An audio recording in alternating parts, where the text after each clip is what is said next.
புதுச்சேரி மற்றும் காரைக்காலைச் சேர்ந்த தேசிய விருது பெற்ற 6 கைவினை கலைஞர்களுக்கு மாவட்ட தொழில் மையத்தின் கைவினை அபிவிருத்தி திட்டத்தின் கீழ் தலா ரூபாய் 1 லட்சம் மதிப்பிலான காசோலைகளை முதலமைச்சர் ரங்கசாமி வழங்கி பாராட்டினார். புதுச்சேரி மாநிலத்தில் கைவினை கலையை வளர்த்தும் தேசிய அளவில் பெருமை சேர்த்தும் விளங்கும் கலைஞர்களை ஊக்குவிக்கும் வகையில் மாவட்ட தொழில் மையத்தின் கைவினை அபிவிருத்தி திட்டத்தின் கீழ் நிதியுதவி வழங்கும் நிகழ்ச்சி நடைபெற்றது. இதில் 1991 முதல் 2024ஆம் ஆண்டு வரை தேசிய விருது பெற்ற காரைக்காலைச் சேர்ந்த ராமகிருஷ்ணன் மற்றும் புதுச்சேரியைச் சேர்ந்த பத்மஸ்ரீ, முனுசாமி, சேகர், மாசிலாமணி, வெங்கடேசன், மோகன்தாஸ் ஆகிய 6 கைவினை கலைஞர்களுக்கு தலா ரூபாய் 1 லட்சம் மதிப்பிலான காசோலைகளை முதலமைச்சர் ரங்கசாமி தனது இல்லத்தில் வழங்கி கௌரவித்தார். நிகழ்ச்சியில் மாவட்ட தொழில் மையத்தின் பொது மேலாளர் ஜெயராமன், திட்ட மேலாளர் ஹேமலதா மற்றும் மாவட்ட தொழில் மைய அதிகாரிகள் கலந்து கொண்டனர். புதுச்சேரியின் பாரம்பரிய கைவினை கலையை உலக அளவில் அறிமுகப்படுத்திய கலைஞர்களின் பங்களிப்பை கௌரவப்படுத்துவதோடு அந்த கலையை அடுத்த தலைமுறைக்கு எடுத்துச் செல்லும் முயற்சிக்கு ஊக்கமளிக்கும் வகையில் இந்த நிதியுதவி வழங்கப்பட்டுள்ளதாக அதிகாரிகள் தெரிவித்தனர். தமிழக முதலமைச்சர் ஜோசப் விஜய் தலைமையிலான அரசு ஆளுநருடன் மோதல் போக்கை விரும்பாமல் பரஸ்பர புரிதலுடன் செயல்பட்டு வருவதாக தமிழக உயர்கல்வித்துறை அமைச்சர் விஸ்வநாதன் தெரிவித்துள்ளார். புதுச்சேரி காங்கிரஸ் அலுவலகத்தில் செய்தியாளர்களை சந்தித்த அவர், புதுச்சேரி தொடர்பான பல்வேறு கோரிக்கைகள் குறித்து தமிழக அரசிடம் வலியுறுத்தப்பட்டுள்ளதாகவும் தெரிவித்தார். புதுச்சேரி காங்கிரஸ் கட்சி அலுவலகத்தில் செய்தியாளர்களை சந்தித்த தமிழக உயர்கல்வித்துறை அமைச்சர் விஸ்வநாதன், புதுவை மாநில காங்கிரஸ் கமிட்டி சார்பில் முன்வைக்கப்பட்ட பல்வேறு கோரிக்கைகள் குறித்து விளக்கம் அளித்தார். அதில் புதுச்சேரி விமான நிலைய விரிவாக்க பணிகளுக்கு தமிழக அரசின் ஒத்துழைப்புடன் விரைவில் தீர்வு காண நடவடிக்கை எடுக்கப்படும் என்றும், வீடூர் மற்றும் சாத்தனூர் அணைகளிலிருந்து புதுச்சேரிக்கு தடையின்றி நீர்வரத்து கிடைக்க நடவடிக்கை மேற்கொள்ளப்படும் என்றும் தெரிவித்தார். மேலும் திருச்செந்தூரில் புதுச்சேரி பக்தர்களுக்கான தங்கும் விடுதி அமைத்தல், உச்சநீதிமன்றம் மற்றும் உயர்நீதிமன்ற தீர்ப்புகளின் அடிப்படையில் புதுச்சேரிக்கு உரிய 7 TMC காவிரி நீரை பெற்றுத் தருதல், புதுச்சேரிக்கென தனி பல்கலைக்கழகம் அமைத்தல் உள்ளிட்ட கோரிக்கைகள் தமிழக முதலமைச்சரின் கவனத்திற்கு கொண்டு செல்லப்பட்டுள்ளதாகவும் அவற்றில் உரிய நடவடிக்கை எடுக்கப்படும் என்றும் கூறினார். தொடர்ந்து பேசிய அவர், தமிழக முதலமைச்சர் ஜோசப் விஜய் தலைமையிலான அரசு ஆளுநருடன் மோதல் போக்கை கடைபிடிக்க விரும்பவில்லை என்றும் இருவரும் ஆழமான புரிதலுடன் செயல்பட்டு வருவதாகவும் தெரிவித்தார். இந்த அணுகுமுறை தமிழக மக்களின் நலன், உரிமைகள் மற்றும் மாநில தன்னாட்சியை பாதுகாக்கும் நோக்கில் அமைந்துள்ளது என்றும் குறிப்பிட்டார். மேலும் மாநிலத்தின் அனைத்து பல்கலைக்கழகங்களுக்கும் விரைவில் துணைவேந்தர்கள் நியமிக்கப்படுவார்கள் என்றும், புதுச்சேரி காங்கிரஸ் நிர்வாகிகள் மற்றும் தொண்டர்கள் முதலமைச்சர் ஜோசப் விஜயை மனப்பூர்வமாக ஆதரித்து வருவதாகவும் தெரிவித்தார். விரைவில் புதுச்சேரி காங்கிரஸ் தலைவர்கள் தமிழக முதலமைச்சரை சந்தித்து புதுச்சேரியின் அரசியல் மற்றும் அரசு சார்ந்த முக்கிய பிரச்சனைகள் குறித்து விரிவாக ஆலோசனை நடத்த உள்ளதாகவும் அமைச்சர் விஸ்வநாதன் கூறினார். விழுப்புரம் மாவட்டம் திண்டிவனம் அருகே சென்னை திருச்சி தேசிய நெடுஞ்சாலையில் முன்னால் சென்ற கார் மீது பின்னால் வந்த கார் மோதிய விபத்தில் 2 உயிரிழந்துள்ளனர். மேலும் 3 படுகாயமடைந்து திண்டிவனம் அரசு மருத்துவமனையில் சிகிச்சை பெற்று வருகின்றனர். விருத்தாசலம் பகுதியைச் சேர்ந்த பாலமுருகன், விஜய் மற்றும் அவர்களது நண்பர் ஒருவர் உள்ளிட்டோர் சொந்த வேலை காரணமாக காரில் சென்னை நோக்கி சென்று கொண்டிருந்தனர். திண்டிவனம் அருகே சாரம் பகுதியில் சென்னை திருச்சி தேசிய நெடுஞ்சாலையில் சென்றபோது பின்னால் அதிவேகமாக வந்த மற்றொரு கார் அவர்கள் பயணித்த கார் மீது பலத்த சத்தத்துடன் மோதியது. இதன் தாக்கத்தில் கட்டுப்பாட்டை இழந்த கார் சாலையோரத்தில் இருந்த புளிய மரத்தில் மோதி விபத்துக்குள்ளானது. இந்த விபத்தில் பாலமுருகன் மற்றும் விஜய் ஆகியோர் சம்பவ இடத்திலேயே உயிரிழந்தனர். மேலும் 3 படுகாயமடைந்தனர். தகவலிருந்து சம்பவ இடத்திற்கு விரைந்த கொளப்பூர் போலீசார் காயமடைந்தவர்களை மீட்ட திண்டிவனம் அரசு பொது மருத்துவமனைக்கு அனுப்பி வைத்தனர். உயிரிழந்த 2 உடல்களும் பிரேத பரிசோதனைக்காக அரசு மருத்துவமனைக்கு அனுப்பப்பட்டன. இந்த விபத்து தொடர்பாக கொளப்பூர் போலீசார் வழக்கு பதிவு செய்து விசாரணை மேற்கொண்டு வருகின்றனர். விபத்து காரணமாக சென்னை திருச்சி தேசிய நெடுஞ்சாலையில் சிறிது நேரம் போக்குவரத்து பாதிக்கப்பட்டது. புதுச்சேரியில் சுற்றுலா பயணிகளை ஏற்றிச் செல்லும் படகுகளை ஆய்வு செய்த கடலோர காவல்துறையினர் பாதுகாப்பு விதிமுறைகளை மீறி படகுகளை இயக்கியதையும், பயணிகளை மகிழ்விக்கும் பெயரில் படகை ஆபத்தான முறையில் உலுக்கியதையும் கண்டறிந்த சம்பந்தப்பட்ட படகு நடத்துனர்கள் மற்றும் உரிமையாளர்கள் மீது நடவடிக்கை எடுக்க சுற்றுலாத்துறைக்கு கடிதம் அனுப்பியுள்ளனர். புதுச்சேரி கடலோர காவல்துறையினர் கடந்த ஜூலை 4ஆம் தேதி கடலில் இயக்கும் சுற்றுலா படகுகளை திடீர் ஆய்வு மேற்கொண்டனர். அப்போது சுற்றுலாத்துறை வழங்கிய பதிவு விதிமுறைகள் மற்றும் நிலையான செயல்பாட்டு நடைமுறைகளை மீறி சில சுற்றுலா படகுகள் இயக்கப்பட்டிருப்பது தெரிய வந்தது. குறிப்பாக சுற்றுலா உரிம விதிகளின்படி ஆற்று முகத்துவார பகுதியில் படகுகளை இயக்குவது தடை செய்யப்பட்டிருந்த போதிலும் அந்த விதிமுறையை மீறி சிலர் படகுகளை இயக்கியதாக அதிகாரிகள் தெரிவித்தனர். மேலும் சுற்றுலா பயணிகளை மகிழ்விக்கும் நோக்கில் படகை வேண்டுமென்று ஒழுக்கியதும் ஆய்வில் கண்டறியப்பட்டது. இதுபோன்ற செயல்கள் படகு கவிழ்ந்து பயணிகளின் உயிருக்கு ஆபத்தை ஏற்படுத்தும் என கடலோர காவல்துறை எச்சரித்துள்ளது. இதையடுத்து விதிமீறலில் ஈடுபட்ட படகு நடத்துனர்கள் மற்றும் உரிமையாளர்கள் மீது உரிய நடவடிக்கை எடுக்கவும், இனி அனைத்து சுற்றுலா படகு இயக்குநர்களும் பாதுகாப்பு விதிமுறைகளை கட்டாயம் பின்பற்றுமாறும் அறிவுறுத்தவும் புதுச்சேரி சுற்றுலாத்துறைக்கு கடலோர காவல்துறை கடிதம் அனுப்பியுள்ளது. 7வது சம்பள குழு பரிந்துரைப்படி வழங்கப்பட வேண்டிய நிலுவை சம்பளம் மற்றும் ஓய்வூதிய நிலுவைகளை உடனடியாக வழங்க வலியுறுத்தி உழவர்கரை நகராட்சி அலுவலகம் முன்பு நகராட்சி ஊழியர்கள் மற்றும் ஓய்வூதியர்கள் காத்திருப்பு போராட்டத்தில் ஈடுபட்டனர். புதுச்சேரி உழவர்கரை நகராட்சி அலுவலகம் முன்பு நகராட்சி ஊழியர்கள் மற்றும் ஓய்வூதியர்கள் கூட்டு நடவடிக்கை குழு சார்பில் காத்திருப்பு போராட்டம் நடைபெற்றது. போராட்டத்திற்கு குழுவின் கன்வீனர் ராமச்சந்திரன் தலைமை வகித்தார். இதில் நிர்வாகிகள் ஞானசேகரன், முத்துராமன், காளியப்பன், மன்னாதன், சகாயராஜ், கண்ணன், மாணிக்கம் உள்ளிட்டோர் கலந்து கொண்டு கோரிக்கைகளை வலியுறுத்தி பேசினர். 100க்கும் மேற்பட்ட ஊழியர்கள் மற்றும் ஓய்வூதியர்கள் பங்கேற்ற இந்த போராட்டத்தில் 7வது சம்பள குழு பரிந்துரைப்படி வழங்கப்பட வேண்டிய 33 மாத நிலுவை சம்பளம் மற்றும் அதனுடன் தொடர்புடைய ஓய்வூதிய நிலுவைகளை அரசு உடனடியாக வழங்க வேண்டும் என வலியுறுத்தப்பட்டது. கோரிக்கைகள் நிறைவேற்றப்படும் வரை தொடர் போராட்டங்களை முன்னெடுக்கவும் ஊழியர்கள் முடிவு செய்துள்ளதாக போராட்ட ஒருங்கிணைப்பாளர்கள் தெரிவித்தனர். வயிற்றுப்போக்கால் 5 வயதிற்குட்பட்ட குழந்தைகள் உயிரிழப்பதை தடுக்கும் நோக்கில் புதுச்சேரி சுகாதாரத்துறை சார்பில் செயல்படுத்தப்படும் மாநில அளவிலான விழிப்புணர்வு திட்டத்தை சுகாதாரத்துறை இயக்குநர் டாக்டர் செவ்வேல் தொடங்கி வைத்தார். இந்திய அரசின் சுகாதாரம் மற்றும் குடும்பநல அமைச்சகத்தின் வழிகாட்டுதலின்படி புதுச்சேரி சுகாதாரத்துறை சார்பில் ஜூன் 15 முதல் ஜூலை 31 வரை வயிற்றுப்போக்கை நிறுத்துவோம், உயிர்களை காப்பாற்றுவோம் என்ற கருப்பொருளில் விழிப்புணர்வு இயக்கம் நடத்தப்பட்டு வருகிறது. 5 வயதிற்குட்பட்ட குழந்தைகளின் உயிரிழப்பிற்கான முக்கிய காரணங்களில் ஒன்றாக வயிற்றுப்போக்கு இருப்பதால் அதனை தடுக்கும் நடவடிக்கைகளில் சுகாதாரத்துறை தீவிரம் காட்டி வருகிறது.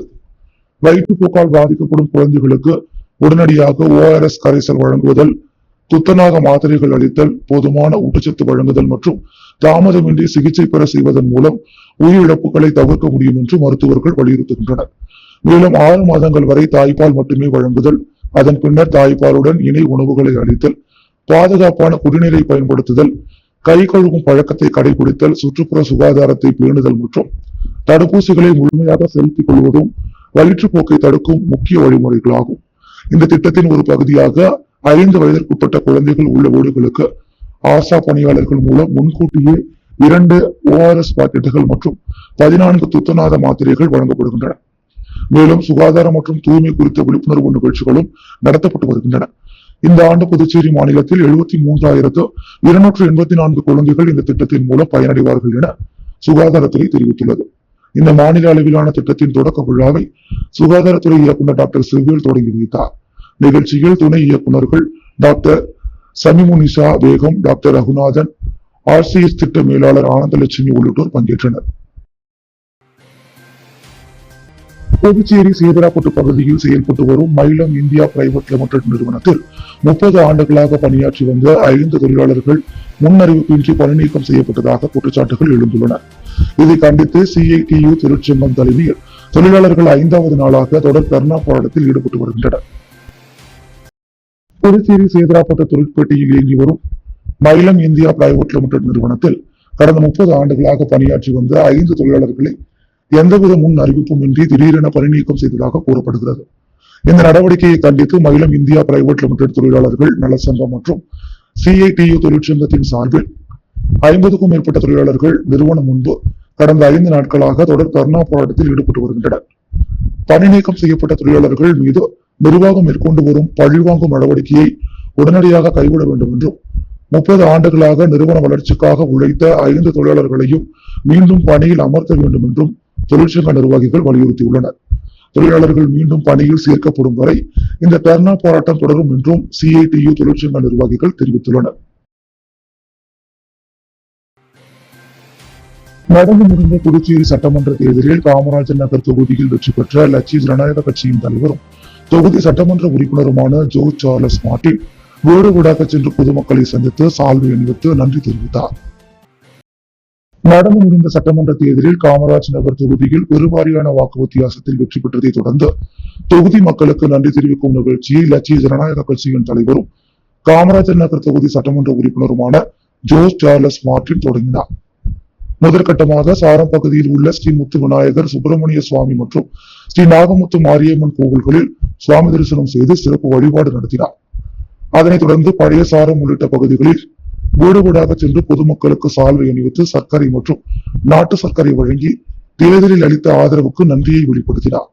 மேலும் பொதுமக்களை நேரில் சந்தித்து அவர்களின் கோரிக்கைகள் மற்றும் குறைகளை கேட்டறிந்த ஜோஸ் சார்லஸ் மார்டின் அவற்றுக்கு விரைந்து தீர்வு காண நடவடிக்கை எடுக்கப்படும் என உறுதியளித்தார். இந்நிகழ்ச்சியில் முதலியார்பேட்டை தொகுதி சட்டமன்ற உறுப்பினர் ஜான்குமார், முன்னாள் சட்டமன்ற உறுப்பினர் ரிச்சர்ட் ஜான்குமார், லட்சிய ஜனநாயக கட்சியின் நிர்வாகிகள் மற்றும் நிர்வாக குழு உறுப்பினர்கள், பூத் பொறுப்பாளர்கள் உள்ளிட்டோர் கலந்து கொண்டனர்.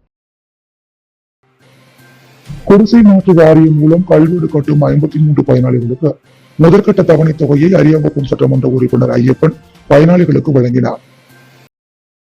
புதுச்சேரி அரியாங்குப்பம் சட்டமன்ற தொகுதியைச் சேர்ந்த பயனாளிகளுக்கு புதுச்சேரி அரசு நகர மற்றும் கிராம அமைப்புத்துறை சார்பில் புதுச்சேரி குடிசை மாற்று வாரியம் மூலமாக ஒருங்கிணைந்த திட்டமான பெருந்தலைவர் காமராஜர் நூற்றாண்டு வீடு கட்டும் திட்டம் மற்றும் பிரதான் மந்திரி ஆவாஸ் யோஜனா 2.0 திட்டத்தின் மூலம் ரூபாய் 5 லட்சம் மானியத்தில் முதல் தவணை தொகை 1 லட்சத்தை அரியாங்குப்பம் சட்டமன்ற உறுப்பினர் ஐயப்பன் 53 பயனாளிகளுக்கு வழங்கினார்.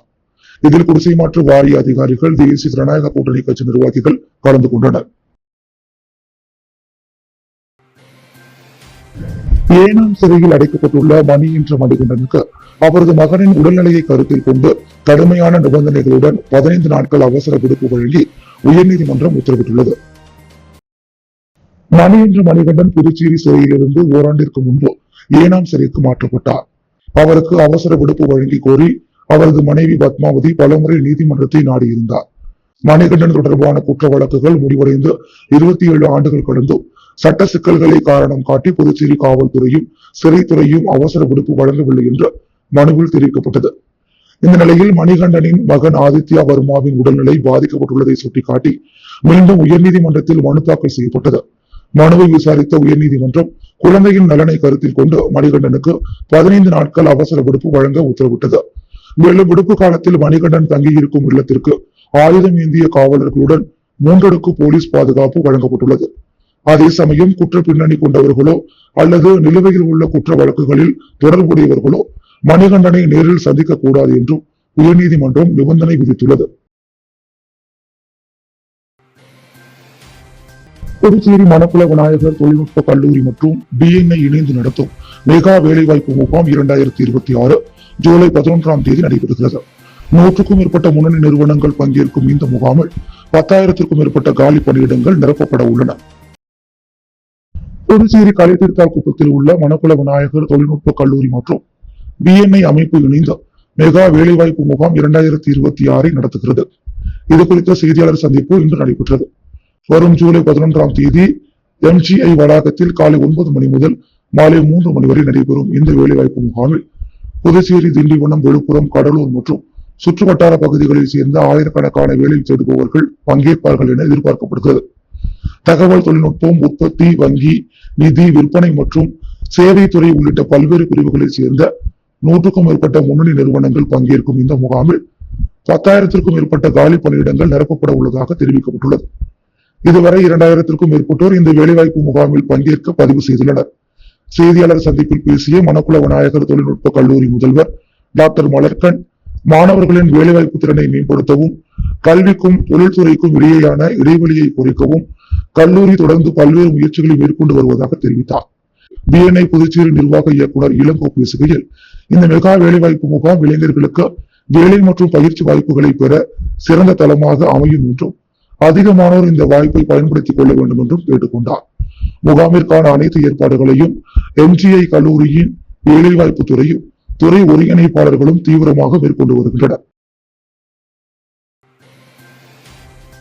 கடலூர் மாவட்டம் பண்டூட்டியைச் சேர்ந்த சின்னம்மாள், வயது 52, கடந்த ஜூன் 28ஆம் தேதி சாலை விபத்தில் பலத்த காயமடைந்த நிலையில் மேம்பட்ட சிகிச்சைக்காக ஜிப்மரில் அனுமதிக்கப்பட்டார். மருத்துவ குழுவினர் தீவிர சிகிச்சை மற்றும் அனைத்து மருத்துவ முயற்சிகளையும் மேற்கொண்ட போதிலும் அவரது நரம்பியல் நிலை தொடர்பு மோசமடைந்தது. உறுப்புகள் மற்றும் திசுக்கள் மாற்று சத்தத்தின் கடலூர் மாவட்டம் பண்டூட்டியைச் சேர்ந்த சின்னம்மாள் வயது 55. கடந்த ஜூன் 28ஆம் தேதி சாலை விபத்தில் பலத்த காயமடைந்த நிலையில் மேம்பட்ட சிகிச்சைக்காக ஜிப்மரில் அனுமதிக்கப்பட்டார். மருத்துவ குழுவினர் தீவிர சிகிச்சை மற்றும் அனைத்து மருத்துவ முயற்சிகளையும் மேற்கொண்ட போதிலும் அவரது நரம்பியல் நிலை தொடர்ந்து மோசமடைந்தது. உறுப்புகள் மற்றும் திசுக்கள் மாற்று சட்டத்தின் நடைமுறைகளின்படி மருத்துவ நிபுணர்கள் குழுவின் சான்றிதழை தொடர்ந்து கடந்த ஜூலை 4ஆம் தேதி சின்னம்மாள் மூளைச்சாவு அடைந்தார் என அறிவிக்கப்பட்டார். இதையடுத்து அவரது குடும்பத்தினர் உயரிய மனிதநேய உணர்வுடன் உறுப்பு தானத்திற்கு தன்னார்வமாக ஒப்புதல் வழங்கினர். தொடர்ந்து ஜிப்மர் உறுப்பு மாற்று அறுவை சிகிச்சை குழுவினர் சின்னம்மாளின் கல்லீரல் மற்றும் 2 சிறுநீரகங்களை தகுதியான நோயாளிகளுக்கு வெற்றிகரமாக பொருத்தினர். மேலும் தானமாக வழங்கப்பட்ட கருவிழிகள் பார்வை இழந்தவர்களுக்கு மீண்டும் பார்வை அளிக்கும் நோக்கில் பயன்படுத்தப்பட உள்ளன. இந்த உயரிய தன்னலமற்ற முடிவை எடுத்த சின்னம்மாளின் குடும்பத்தினருக்கு ஜிப்மர் நிர்வாகம் நன்றியையும் மரியாதையும் தெரிவித்துள்ளது. புதுச்சேரியில் மீனவர்களுக்கு நியமன எம்எல்ஏ பதவி ஒதுக்க கோரி சமுதாய இயக்க தலைவர்கள் தொடர் போராட்டம் நடத்த ஆலோசனை கூட்டத்தில் முடிவு செய்யப்பட்டது.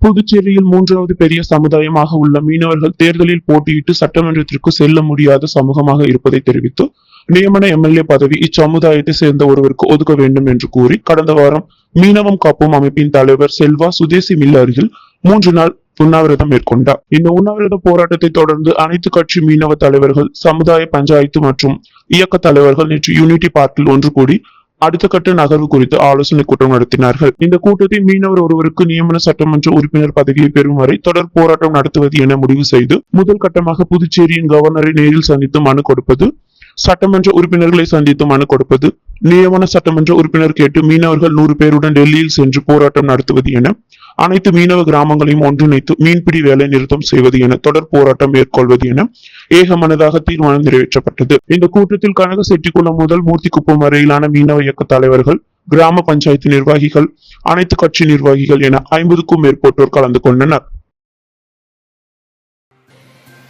மத்திய கல்வி அமைச்சகத்தில் நடைபெறும் வினாத்தாள் கசிவு, தேர்தல் முறைகேடு, நீட் தேர்வு ரத்து போன்ற கோரிக்கைகளை மாணவர்களின் குரல் என்ற ஒரு விழிப்புணர்வு நிகழ்ச்சி நடைபெற்றது.